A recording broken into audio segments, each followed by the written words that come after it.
Do you have a message for the family of Patrick Zamarapa? The picture came out today. I cried today when I heard that. Really? I cried. That's all I'll say. Okay. His family Have a hasn't good reached out. Okay. Have a great night, man.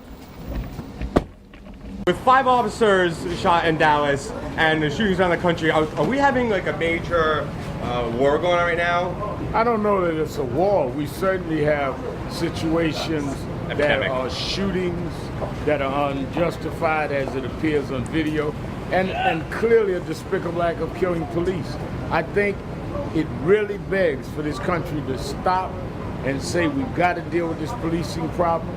We have to deal with healing this rift between blacks that have been targeted by police, and we can't do it with violence like we saw in Dallas. So I think this is a moment for all of us to do some real commitment to not just react to episodes, but really make fundamental change. What would you say to these people the anti-police groups?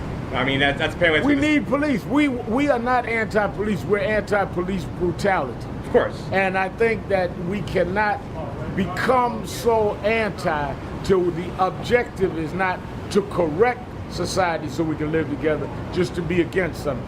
What would you say to Mika Johnson, who's the gunman at Dallas? If like he was right in front of you, what would you say to him? I would tell him that not only is what you did morally reprehensible, and not only what you did antithetical to Dr. King and others that fought to put us here, you've also in many ways hurt a movement that is saying we are against killing and violence. And you've taken this whole movement to where we've got to deal with you and what you're doing rather than to keep our focus on the victims that we feel should have never been killed. And I know, Rush, my last question is, how do you think this will affect protests going forward? I think it'll make us more determined to keep the issues out front and nonviolence as our tactic.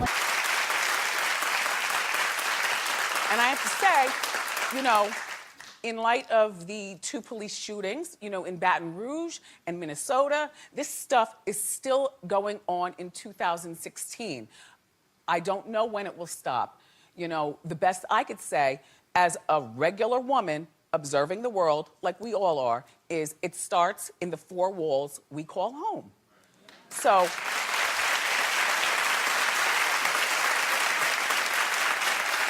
if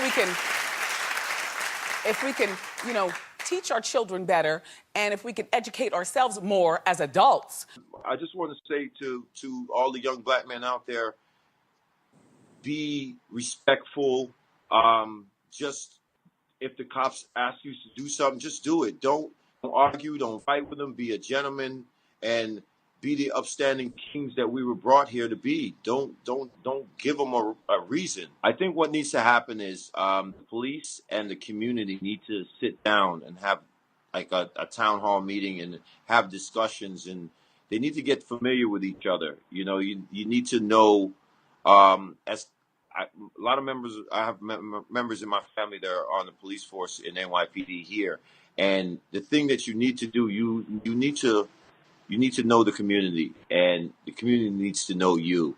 And we might have to send a lot of these cops back to training because, you know, this is a generation of the computer games and video games. So I think a lot of cops, when they hold their gun, they're so trigger happy and wanting to use it instead of de-escalating the situation. And I think they need to learn more of that and less gun, and you know, use more tasers and things of that nature, because, you know, when you pull your gun, it's a lethal thing. You know, it's not, there's no coming back from it. Once you pull that trigger, that bullet does not come back into that barrel of that gun. I did see this coming, and I think the sad part about it, this is not the end. Yeah. You know, I hate to say it, but this is not the end. I mean, there's always going to be some rogue idiot out there who feels like what he's doing is justice, and it's not justice.